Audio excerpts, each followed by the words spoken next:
Shall we learn? Let's learn a little Rambam. The Mishnah says, Im ein kemach, ein Torah. If you have nothing to eat, there's not going to be any Torah learning. But im ein Torah, ein kemach. If you don't study Torah, there won't be any bread to eat. So when the Mishnah makes a statement like that, you're always left with a dilemma. Whenever there's a statement, if you don't have A, then there's no B, and if you don't have B, you don't have A. So what's the dilemma? How do you begin? You can't start with A, because in order to have A, you need B. But you can't start with B, because in order to have B, you need A. For example, if there's no fear of God, then there is no wisdom. But if there's no wisdom, there's no fear of God. So how do you begin? You can't have the wisdom unless you have the fear. But you can't have fear because you don't have the wisdom. So on the surface, it sounds very nice. You need both. Well, fine. If I need both, then how do I start? It's an interesting thing here. In the Rambam, there are laws of proper behavior and health. These laws come before the section and the laws on the study of Torah, which basically is saying that you got to be a mensch before you can study Torah. On the other hand, how do you get to be a mensch? You got to learn, and the learning will make you a mensch. So it's interesting that in these laws, Hilchas Deis, where it talks about proper behavior, there are really two parts to it. One is proper behavior, etiquette, values, character. The second part is eating habits, sleeping habits, health concerns. So even when we're talking about having a healthy body, about taking care of the physical, which precedes the study of Torah, it precedes the study of Torah, but it doesn't precede the obligations of being refined. So on the one hand, you can say, well, you got to have Torah in order to be healthy, because first you have to have values, then you can get a healthy body. And you have to have a healthy body before you can study Torah and gain more values. So both are true because there are values and there are values. So there are the fundamental values that have to come before physical health, and then there are greater values that can be achieved only after you have physical health. Does that make a little sense? I want to give you a quote that says it all. A simple sentence. The quote is this: the healthy person is someone whose soul has complete sway over the body, which keeps the body in perfect harmony, allowing your reason-gifted mind to pursue the higher purpose for which you were created. Want to hear that again? It's the whole story. What is a healthy person? A healthy person is someone in whom the soul has complete control over the body, which keeps the body in perfect harmony. This allows the mind, which is gifted with reasoning, to pursue the higher purpose for which you were created. It is such a perfect sentence. It says it all. A healthy person is someone who is free from distraction, and so he is able to pursue the higher purpose for which he was created. Essentially, what that's saying is that a person who is not fulfilling the higher purpose for which he was created is not a healthy person. Because why would a person not be fulfilling the purpose for which he was created? It can't be that someone actually chose not to, willfully. It must mean that something is interfering, something is blocking, something is preventing. Well, that's called illness. If something in you prevents you from doing what you need to do, well, that's the best definition of illness you've ever heard. So why does the body have to be in perfect harmony? So that it doesn't block the mind from doing what the mind needs to do. What does a mind need to do?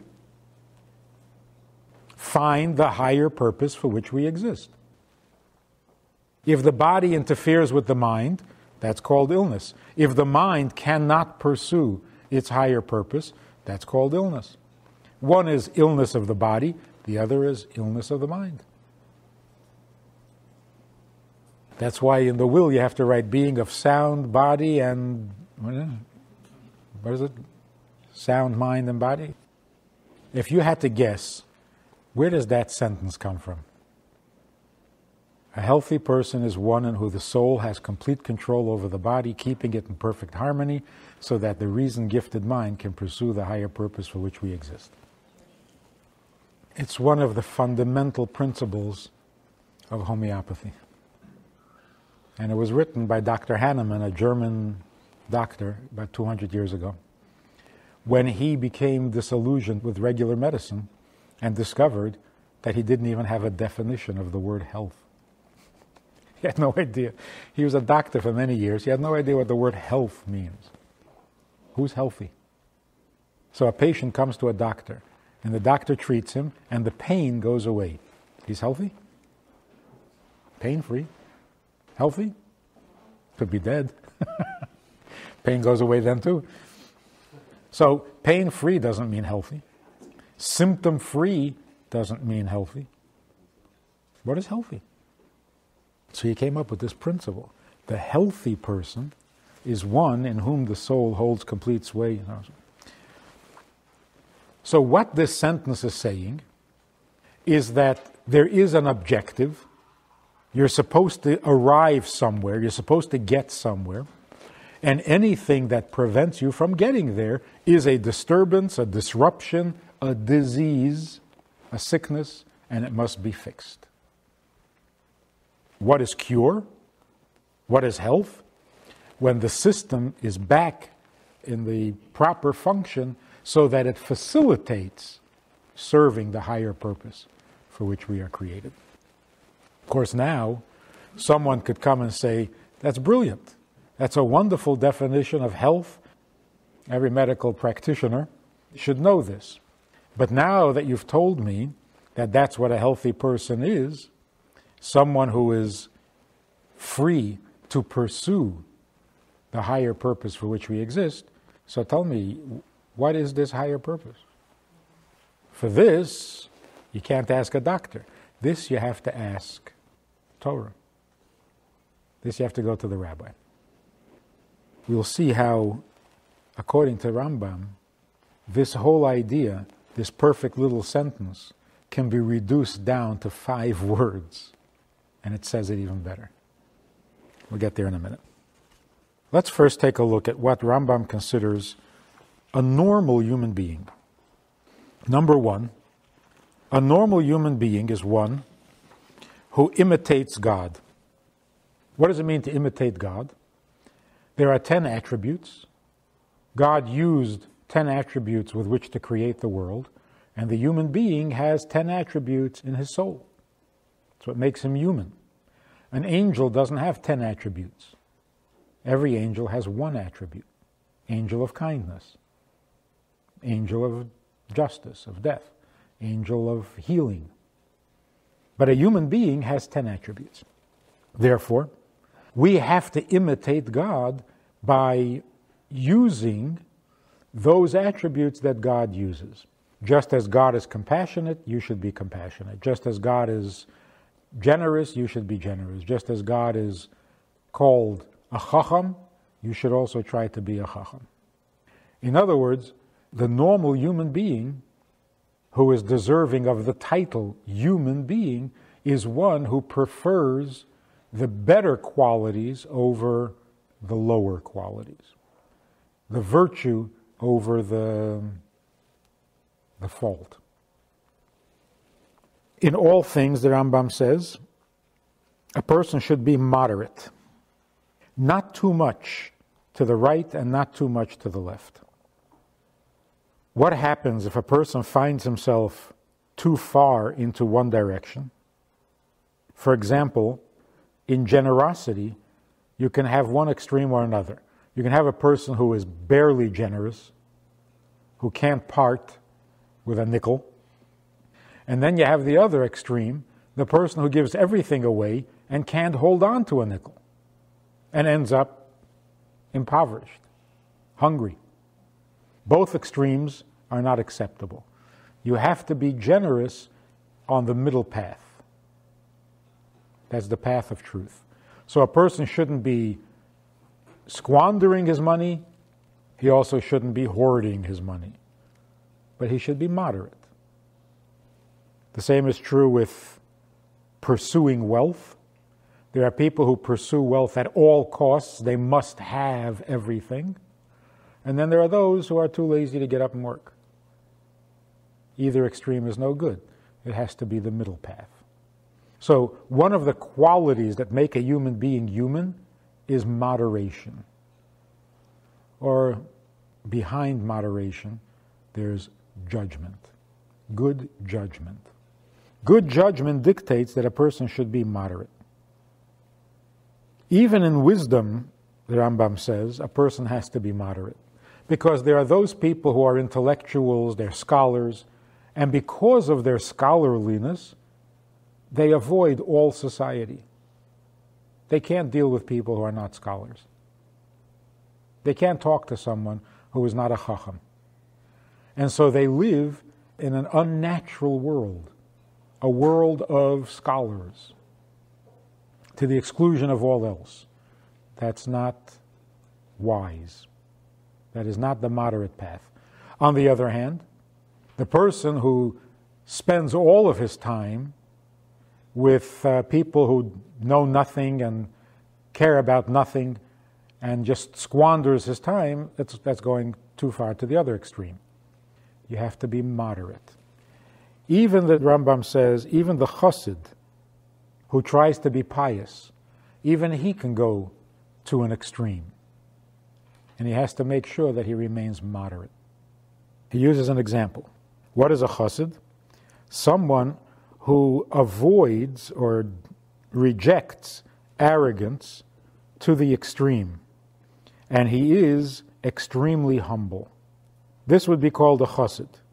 But if he rejects arrogance on a moderate level, then he is called a chacham.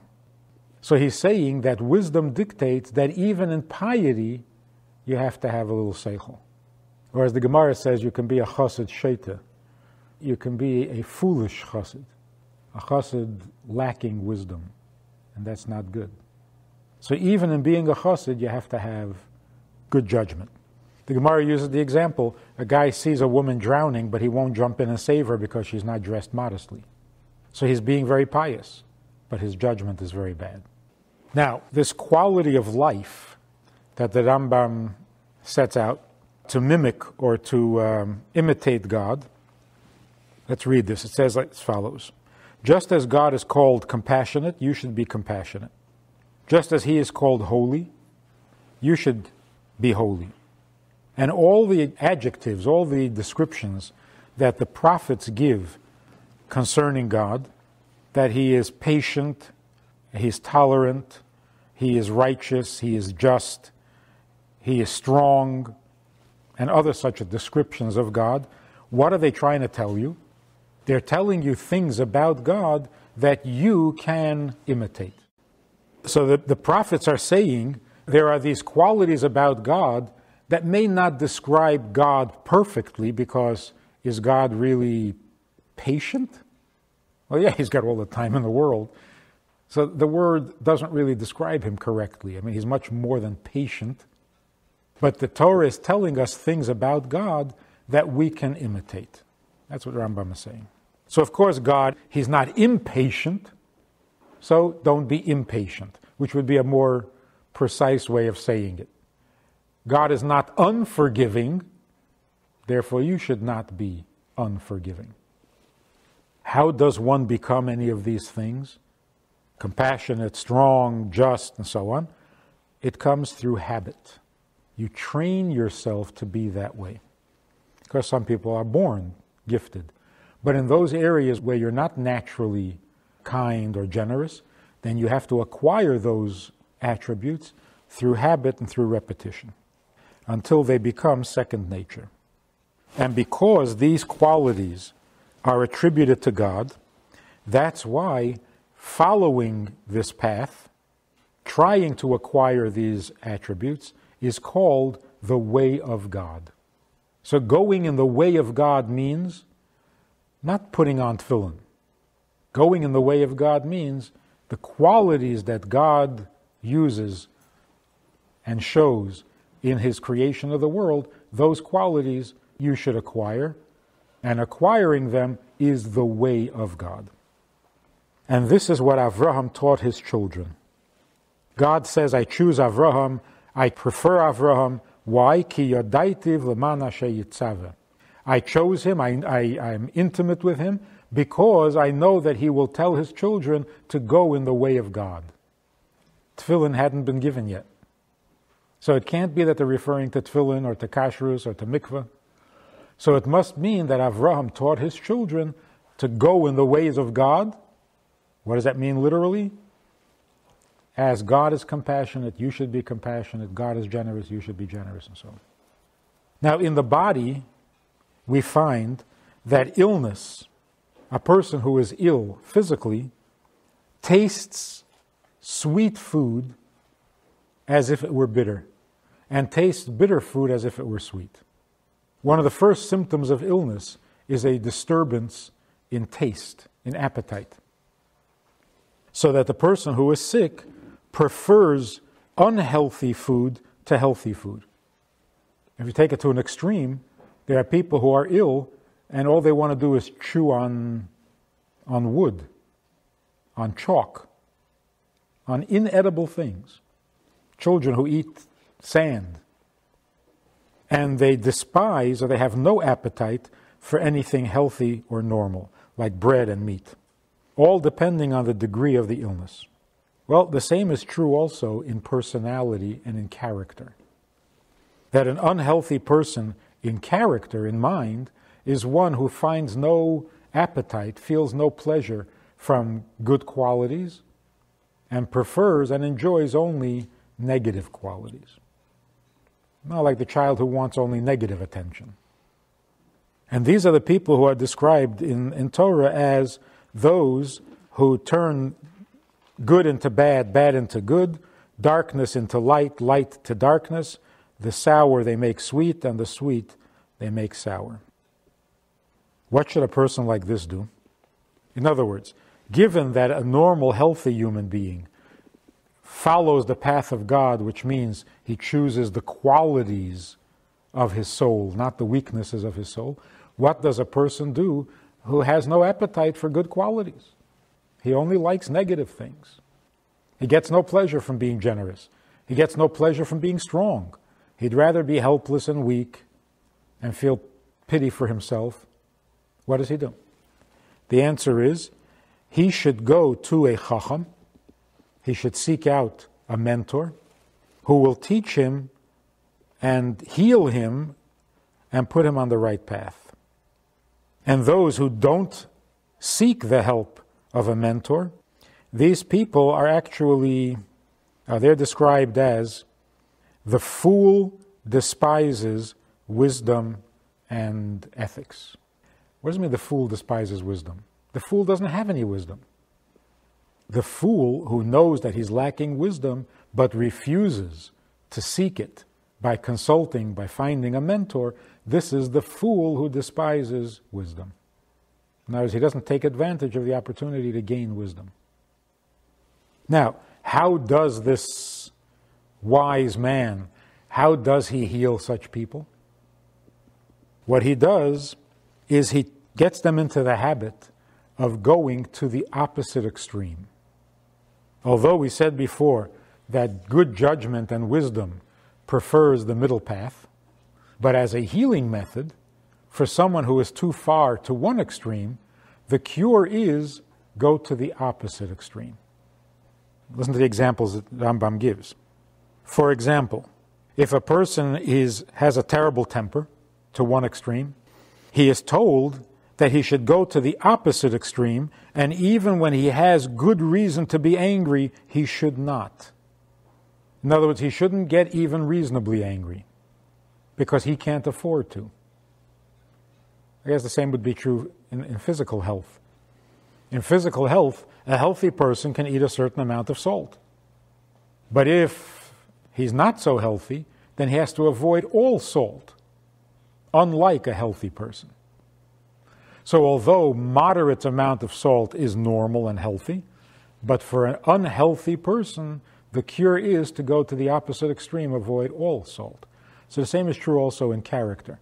The person who has an imbalance of character, he has a terrible temper, he should go to the opposite extreme and not get even moderately angry, but be extreme in his avoidance of anger.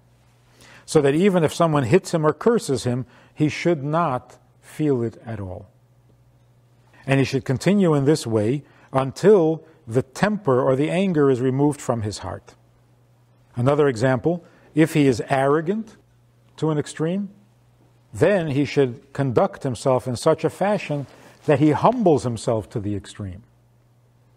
He should dress in a fashion that is humbling, and so on, until the arrogance will be removed or uprooted from his heart, and then he will return to the middle path, which is the best path. Once he gets back to the middle path, he will continue on it for the rest of his life. So this is the rule. In all matters, if you are too far off to one extreme, you have to go to the other extreme until you find the center. Like a metal bar, if it's bent in one direction, you got to bend it in the other direction, and then it'll come back to its center. Then the Rambam says as follows: there are certain qualities in which a person should not be moderate. He should be extreme and must not be moderate. Which qualities are these? Anger and arrogance. The two qualities he just used as an example of how to get back to the moderate.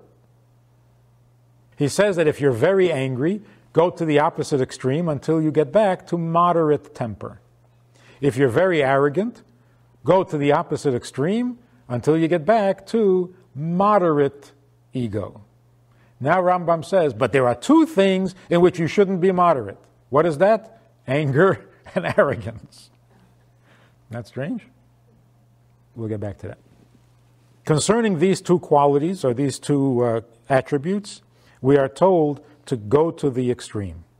We find, for example, in the Mishnah, Ma'ed ma'ed yehei shval ruach. A person should be very, very humble.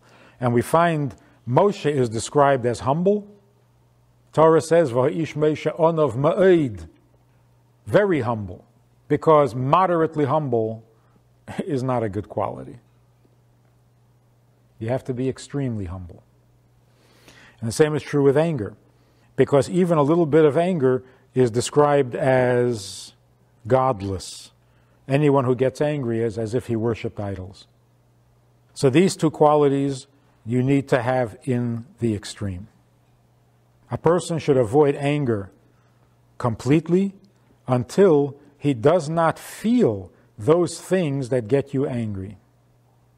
And that's why the righteous are described as they are insulted, but they do not insult. They hear their shame, but they do not respond. They are shamed, but they do not respond. And they do this out of love and with joy. A person should practice silence. A person should not speak too much. He should speak only in wise things or things that are necessary for life and health. It is said of Rav, one of the famous sages, that all his life he never spoke an unnecessary sentence. Even in matters that are necessary for the body, for health, and for life, a person should not speak too much. Be brief. As the sages say, Kol hamar bedvarim mevichet. Anyone who speaks a lot will eventually end up sinning. I think we've once spoken about this. Of all the things that people regret, looking back at their life, what do we regret most? The things we've said. There are things we do that we regret, and we can regret them deeply because if it was a bad thing to do, the regret is very deep. But how many things do we do that we're going to regret?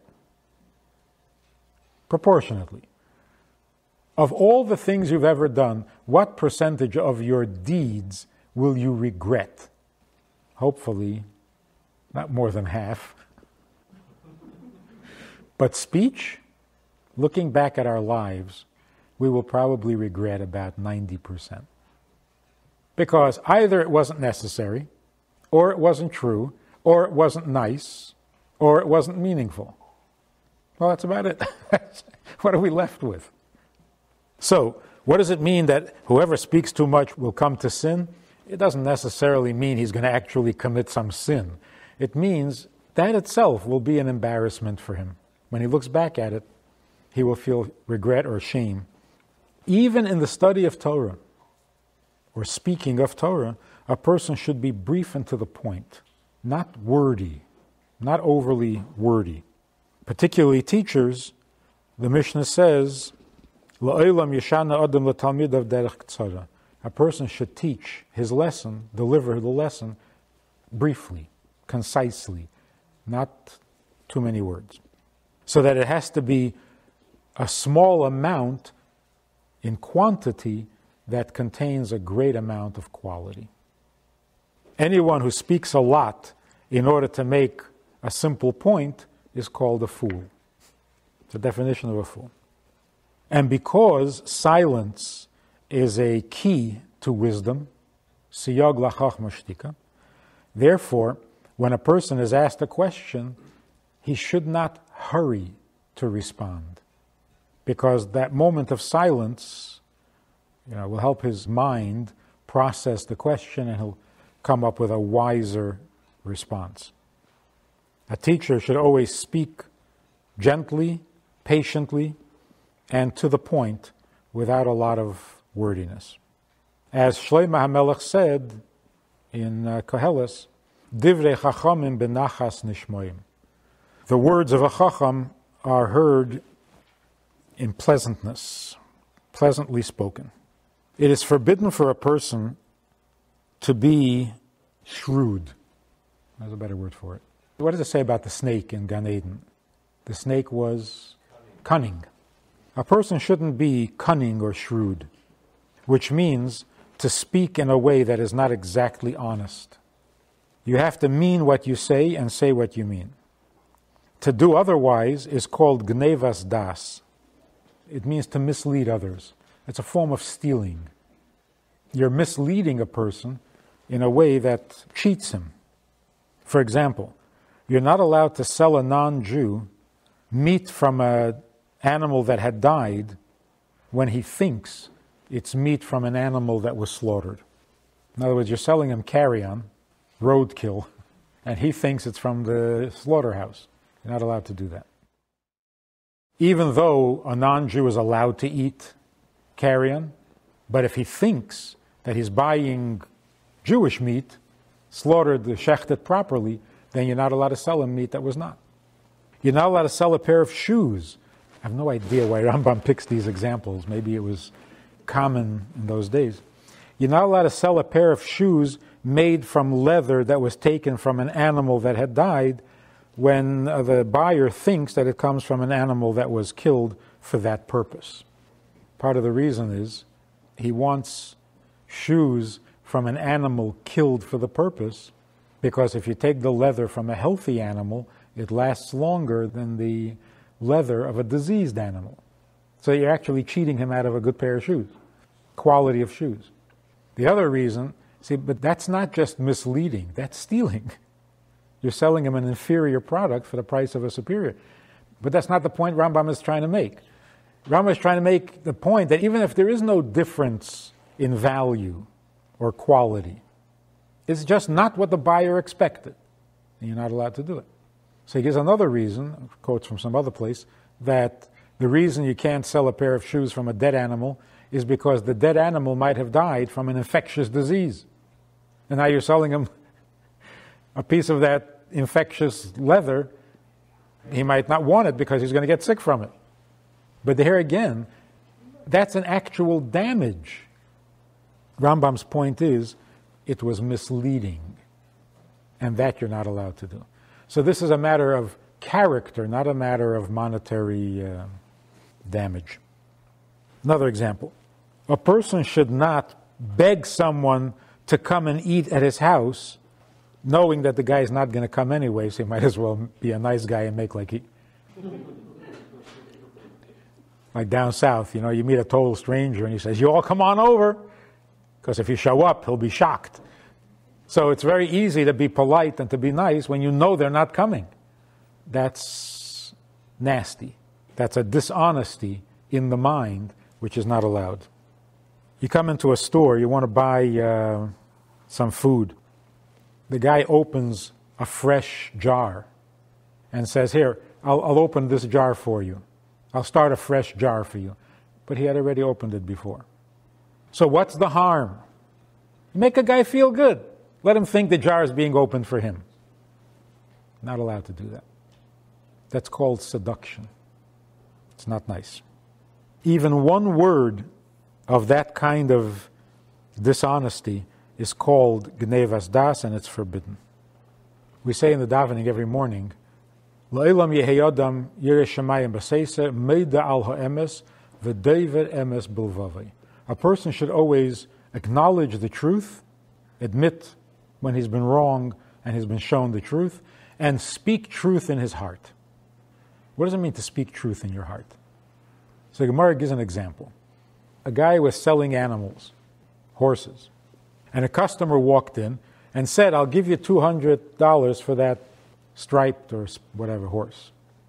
The seller was in the middle of davening, and he wasn't allowed to answer.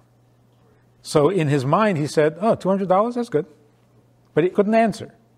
So he figured he'll finish davening and he'll make the sale.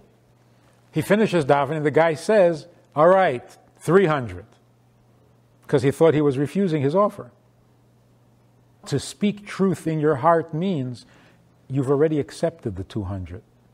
It was only in your heart, but that's also called speaking. So just as if you had said, "Yes, 200 is good," out loud, it wouldn't be nice to go back on that. So speak truth in your heart means what you say in your heart is also spoken. Don't go back on what your heart already accepted. So be true to your heart's speech.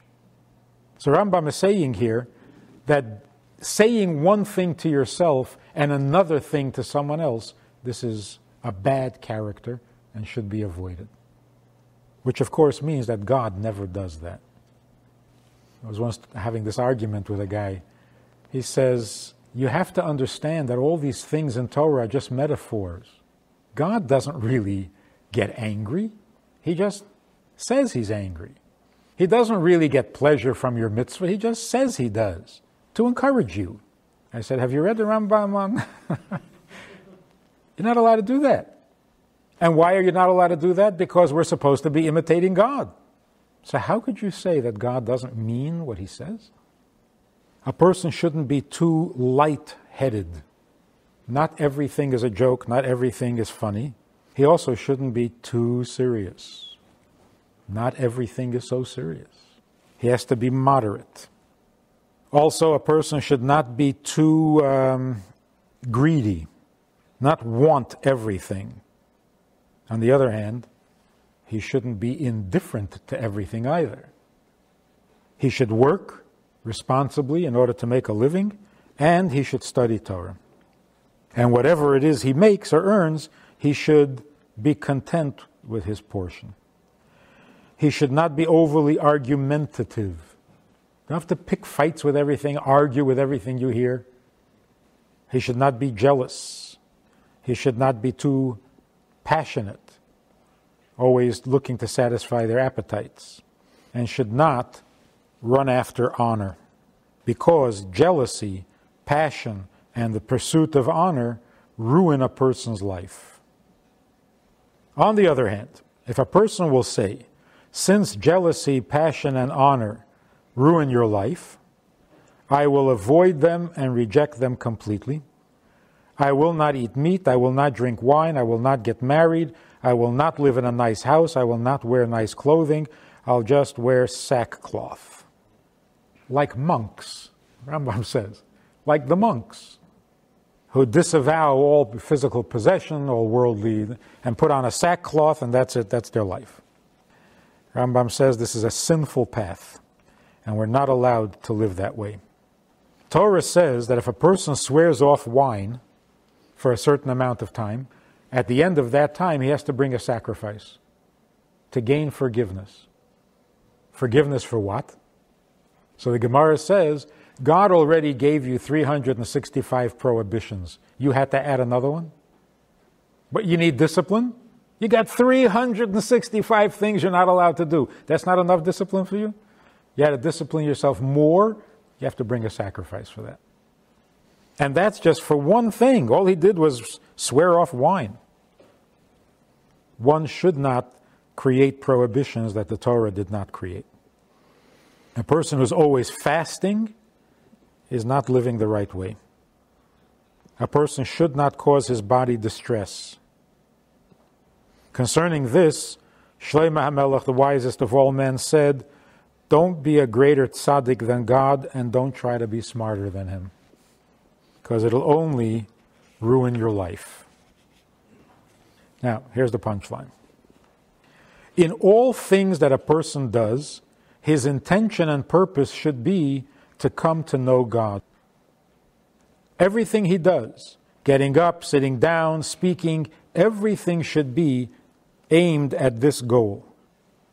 When he goes to business, he goes to work in order to make a living. His purpose should not be to amass a great wealth, but rather he's making a living in order that he should have what he needs, food and drink and house, so that he could serve God properly.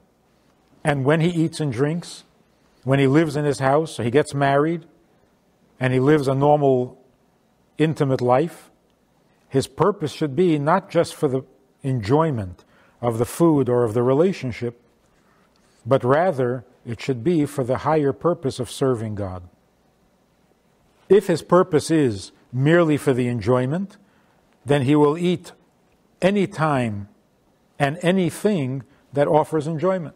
If his physical relationships are purely for the enjoyment, then he will want any relationship at any time as long as there's enjoyment. So if the focus is on the enjoyment, then it's indiscriminate. The focus should be on the purpose that it serves, and that is to come to know God and serve God better. He will then be more particular about what he eats and more particular about his relationships. A person should have relations with his wife, with his spouse, in order to have children. And he should have children in order that the children will be good. So in all things there is the purpose towards which to what that leads. Never a thing for its own sake. A person should always think that he needs to have a healthy body in order that his soul should be straight and come to know God.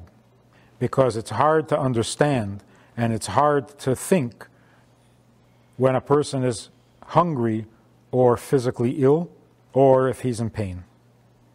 He should take to heart that he wants to have children, because those children will grow up to be good people.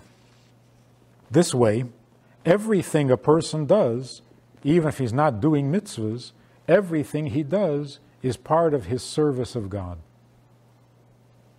While he's doing his business, while he's eating, while he's being intimate, in the back of his mind it is all for the service of God.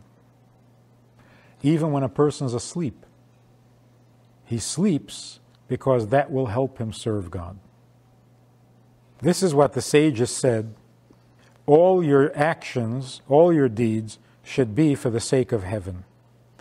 And Shlomo in his wisdom says, know him in all your ways. The Gemara says, what is that tiny chapter in Torah that contains all of Torah? It's these three words. B'chol drachecha da'ehu. In all your ways, know him. Let's try this again. Everything a person does should be for a higher purpose, and that is to serve God and get closer to God. In three words, Shlomo HaMelech says all you need to know. Shorter than that statement, than that quote we started off with, and contains more than that quote. The quote was, a healthy person is one in whom the soul has complete sway over the body, keeping it in perfect harmony, so that the mind can pursue the higher purpose for which you were created. It's a beautiful sentence, but it's a long sentence. And it doesn't say what you were created for. For that, you have to go to the rabbi. Shlomo HaMelech says, in all your ways, know him. In all your ways. What are your ways? The things you do. Eat, sleep, drink, marry, buy a house, work, make money. In all your ways, know him. Your purpose in all of these things should be to get closer to God. Which basically means, do everything you do in the pursuit of the higher purpose for which you were created. So Rambam basically says, if you decide not to eat, not to drink, not to get married, not to go to work, not to buy a house, wrong. Wrong, you're a sinner. You have to do all of these things. But why? For a higher purpose. And what is that higher purpose? To serve God. Somebody once came to the Rebbe and said, Rebbe, I'm trying very hard to be good. It's discouraging. I keep slipping. How are you supposed to do this? So the Rebbe said to him, you're making a fundamental mistake. You're trying to be good because you think that that's good. You'll never make it. You have to try to be good because that's what God wants. Trying to be good for the sake of being good is a dead end. And therefore, it's not going to work. It'll only frustrate you. You have to have a higher purpose. Even in being good, you have to have a higher purpose. Even in being a chacham, you have to have a higher purpose. Even in being a chassid, you have to have a higher purpose. You want to be a chassid because being a chassid is good? This is not a path. This is an end in itself. You're not a healthy person. You want to have a healthy body because having a healthy body is good? Good for what? You want to be a tzaddik because being a tzaddik is good? Good for what? There has to be a higher purpose. Otherwise, you're not using your mind. You needn't be intelligent. You didn't have to have freedom of choice. God could have created you. You be a chacham, you be a tzaddik, you be a chassid, and that's it. So God gives us freedom of choice because the whole point is to attain a higher level. Find something greater than yourself in all things that you do. So yourself is a businessman. Well, what is the higher purpose for which that exists? Yourself is a chacham. What is the higher purpose for which you exist? You are a tzaddik. Why? What's the higher purpose? And as soon as a person starts to think, no, that's it. I am what I am because that's what you're not healthy anymore.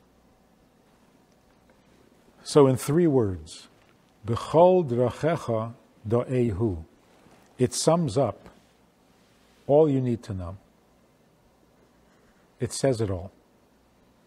Because if we have to, now that we've given all the details and talked about it for an hour, now it makes sense to say it all in three words.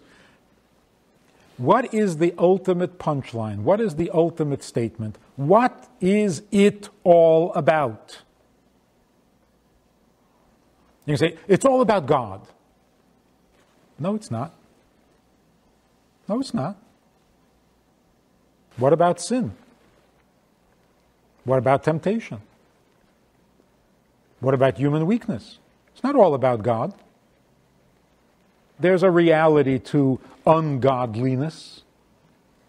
So what is it all about? The best summary, the most concise summary is, you exist and not for you. You exist and not for you. That is such a revolutionary statement. When God came down to Mount Sinai in thunder and in lightning and clouds and shofar, and what did he basically say? What did he come down to Mount Sinai to say? He basically came down to say, you exist and not for you. Not you don't exist, it's only me. You exist, but not for you. That is such a revolutionary concept. That was a long time ago. And people did not get comfortable with that idea for a very long time.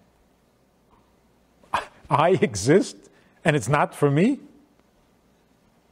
I am me, but I shouldn't be? What are you saying? If I exist, well, of course it's for me. I'm me. It's my life. God comes along and says, let me tell you reality. Reality is, yes, you exist, but no, not for you. And this is what pagans cannot accept. It's not that they can't accept the restriction of, I can only work 6 days and not on 7. That's not what disturbs them. What disturbs them is, if you're talking to me, then it's about me. So I'll decide. What you're telling me is that it's not about me. Well, how does that make sense? How is my life not about me? So this is what changed the world, pre-Torah and post-Torah. Pre-Torah, everybody assumed rationally, logically, naturally, if I exist, then it's about me. My life is about me, your life is about you, and that's the way it is. That's pre-Torah. Post-Torah, you exist and it's not about you. That's an amazing thing. Any person who is comfortable with that notion is a virtuous human being. A person uncomfortable with that notion is a sinner. I don't mean a vulgar. On some subtle level, he's already a sinner because it's about him. What does it mean? Anger and arrogance must be avoided to the extreme. See, now it makes sense. These two things contradict the very essential principle of all that is true and right and noble. And that is, it's not about you. Arrogance contradicts that. Arrogance says it's about me. Anger contradicts that principle. When I get angry, it's because I'm very aware of me. And that's why being angry is like worshiping idols, like denying God. How do you deny God? God says you exist, but it's not about you. Anger says, I exist and it's about me. So in these two things, you have to reject them to the extreme. Because it's not a little bit about you. It's not about you. On the other hand, the person who says, oh, okay, fine, it's not about me? Fine. Then why should I get up? Why should I go to work? Why should I get married? Why should I do anything? It's not about me. You're a sinner. Because when God came down to Mount Sinai, he said two things. You exist, and it's not about you. So you have to take care of your existence. but not about you. So what does it mean, do everything for the sake of heaven? B'chol drachecha, in all of your ways, know Him. Another way of saying that? You exist. It's your ways. It's your activities. But know Him. Because it's not for you. It's for Him. And in that way, our very existence becomes Avedas Hashem. Our very existence is serving Him. Because we exist, but not for us. We exist, but for Him. Then the Rambam goes on to say how you keep your body healthy. So now that we have this very Torah perspective, now we can go on and talk about how to have a healthy body. Why? Because Torah comes before health. Then again, without health, there's no Torah. So the laws of being healthy physically comes before the laws of learning Torah. So which comes first, Torah or health? The principle of Torah has to come first. The study of Torah, the details of Torah, that has to come after. So how do we raise a child? What does it mean to raise a child? You want to raise your child, you want him to be a good Jew. So you start by telling him Negelwasser, kosher, make a bracha, daven, don't eat a non-kosher candy. No. First you teach him that he's got to be clean. Dirty is not nice. Feh. Shame on you. Look at you. Then you teach him about time. Wasting time, not wasting time, using your time, being productive. Then you teach him about respect. If a teacher tells you, then you do. You have to obey. Now you can tell him to make a bracha. But if you don't first teach him nice, correct, proper, improper, respectful, obedient, you're just going to tell him to make a bracha? Why do you think he's going to listen? And who are you talking to anyway? A basically unformed, shapeless lump of clay? And you want him to do mitzvahs? So the argument is, first the kid's got to be a mensch. When you have a mensch, you can teach him to do mitzvahs. If you don't have a mensch, he's not obligated in mitzvahs. He's exempt. He's not a human being. So you sometimes find kids who are raised very strict with all the mitzvahs, with all the commandments. They're not human beings. And eventually they don't do the mitzvahs they were taught to do. Because there was no one there to hear it, to receive it, to embody it. So we have to give God healthy children, and then God will give them the commandments. Not the other way around. So I'll teach the kid commandments, you make him healthy. So that means Torah has to come before food. First, the kid has to have the principles of Torah. It's not about you. It's about right and wrong. It's about kosher and non-kosher. It's what your teacher tells you. It's what your parents tell you. Those are Torah principles, the essence of Torah. Once you get that, now you can have a healthy child. You can teach him. You can. Now, what Shlomo HaMelech said 3,000 years ago, give or take, 2,000 years ago, B'chol drachecha do'ehu.